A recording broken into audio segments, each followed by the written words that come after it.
জিয়াউর রহমান সমাজ কল্যাণ পরিষদ কর্তৃক আয়োজিত আজকের এই প্রতিবাদ সমাবেশে প্রধান অতিথি হিসেবে উপস্থিত আছেন নাগরিক ঐক্যের শীর্ষ নাগরিক ঐক্যের সভাপতি এবং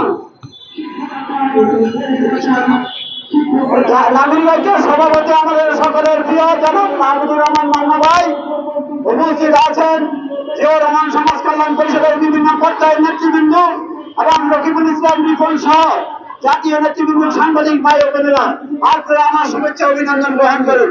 প্রিয় বন্ধুরা আমার, আমরা দীর্ঘ আন্দোলন সংগ্রাম করেছি, বৈষম্য বিরোধী আন্দোলন করেছি, সরকার পতনের আন্দোলন করেছি, এই সরকারের আওয়ামী লীগের দুঃশাসন দুর্বৃত্তায়নের বিরুদ্ধে আন্দোলন করেছি, আওয়ামী লীগের অপশাসনের বিরুদ্ধে আন্দোলন করেছি, খুন খুনের বিরুদ্ধে আন্দোলন করেছি।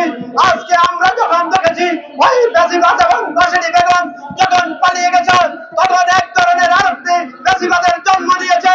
বাংলাদেশের ইতিহাসে সবচেয়ে দুর্নীতিবাদ এবং লুটপাটকারী শেখ হাসিনা এই পালিয়ে যাওয়ার মাধ্যমে আরেকটি দূষণের জন্ম দিয়েছে। সেটা হচ্ছে আপনার অন্তর্বর্তীকালীন সরকারের মধ্যে কিছু উপদেষ্টা মন্ডলী। আজকে গতকাল আমরা পত্রিকা দেখেছি, নামি দামি গাড়ি, লাল গালিচা নিয়ে এই নদী খননে যায়। এই উপদেষ্টার কাছে কষ্ট, জনগণের ট্যাক্সের টাকা দিয়ে আপনার নামি দামি গাড়ির শাড়ি পরিয়ে আপনার খাল খনন করতে যান। এটা আপনার লজ্জা শরম লাগে না? আজকে রেমিটেন্স যোদ্ধাদের দৃষ্টি আকর্ষণ করে রেমিটেন্স যোদ্ধাদের পক্ষে আমি বলতে চাই, আমরা গত কিছুদিন দেখেছি আমাদের প্রবাসী ভাইরা রেমিটেন্স পাড়ায় এদেশের উন্নয়নে অংশগ্রহণ করছে, অথচ আসিফ নজরুল সাহেব আপনি বলেছেন এই বিদেশিদেরকে সর্বোচ্চ সম্মান দিবেন। আজকে সম্মান কি এটা? বিমানের ভাড়া বাড়িয়ে আপনি তাদের বুকে ফেরে পাড়িয়ে দিচ্ছেন। ওই উপদেষ্টা আসিফ নজরুল সাহেব আপনাদেরকে বলতে চাই, আপনারা যতদিন পর্যন্ত এই জনগণের সরকার গঠিত না হবে, আপনারা অনভিজ্ঞ, আপনি শিক্ষক মানুষ, আপনাদের রাজনীতিতে আসার কোনো কষ্টে আসে না। আপনাদেরকে দায়িত্ব দেওয়া হয়েছে একটি অবাধ, সুষ্ঠু, গ্রহণযোগ্য নির্বাচন করার এবং রাষ্ট্র সংস্কার করা, রাষ্ট্র মেরামত করা, রেখে যাওয়া আওয়ামী লীগের তাদেরকে সরিয়ে একটি অবাধ, সুষ্ঠু প্রশাসন নিয়োগ করা। আজকে আপনাদের ভূমিকা দেখে আমাদের খুবই লজ্জা লাগে। আপনাদের বিরুদ্ধে কথা বলতে হয়, এটা কোন ধরনের অসম্ভব ব্যবহার? আমরা এই ডক্টর ইউনূসের নেতৃত্বে যে অন্তর্বর্তীকালীন সরকার গঠিত হয়েছে, সেই অন্তর্বর্তীকালীন সরকার সহ বিএনপি সহ সমমনা রাজনৈতিক দলের সমর্থনে গঠিত হচ্ছে। আজকে আপনাদের কর্মকাণ্ড দেখে আমাদের লজ্জা হয়, কষ্ট হয়। আপনারা কেন এই আওয়ামী লীগের দূষণদেরকে সরাতে পারেননি? আজ বাংলাদেশের গুরুত্বপূর্ণ সচিবালয় সহ বিভিন্ন সেক্টরে, বিভিন্ন বাহিনীতে আজকে আওয়ামী লীগের দূষণরা বসিয়ে এই ধরনের ন্যাক্কারজনক ঘটনা ঘটছে।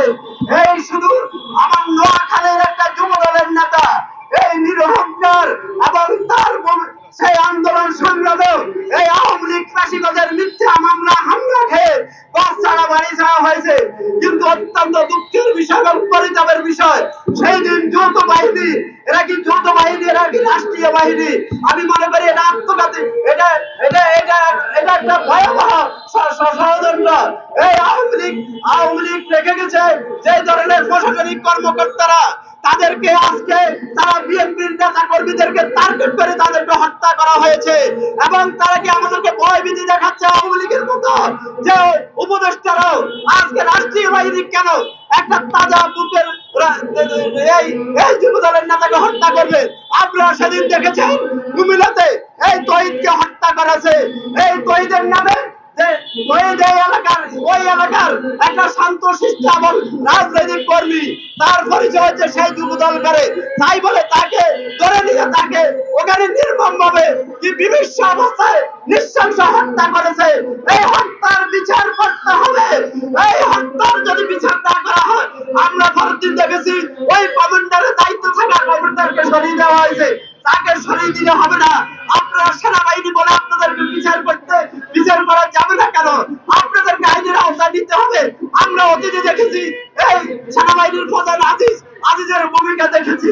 আজকে আমরা কিছু কিছু সেনাবাহিনীর অফিসার, পুলিশ বাহিনী এবং বিভিন্ন বাহিনীর কর্মকাণ্ডে আমরা প্রশ্নবিদ্ধ দেখেছি। আমাদেরকে যেখানে আপনারা নিরাপত্তা দিবেন, সেখানে আমাদেরকে হত্যা করেছেন। আমাদেরকে নিরাপত্তাহীনতা চলতে হয়েছে। আমরা রাজনৈতিক কর্মী, আমরা দেশের পক্ষে দলের পক্ষে আমাদের কাজ করতে হবে, আমাদের কথা বলতে হবে। অতএব আজকে আমাদের এখানে প্রধান অতিথি জনাব মাহমুদুর রহমান মান্না ভাই গুরুত্বপূর্ণ বক্তব্য রাখবেন এই বলে আমি আমার বক্তব্য এখানে শেষ করছি। সবাইকে ধন্যবাদ। আসসালামু আলাইকুম ওয়া রাহমাতুল্লাহি ওয়া বারাকাতুহু। আজকে প্রধান অতিথি হিসেবে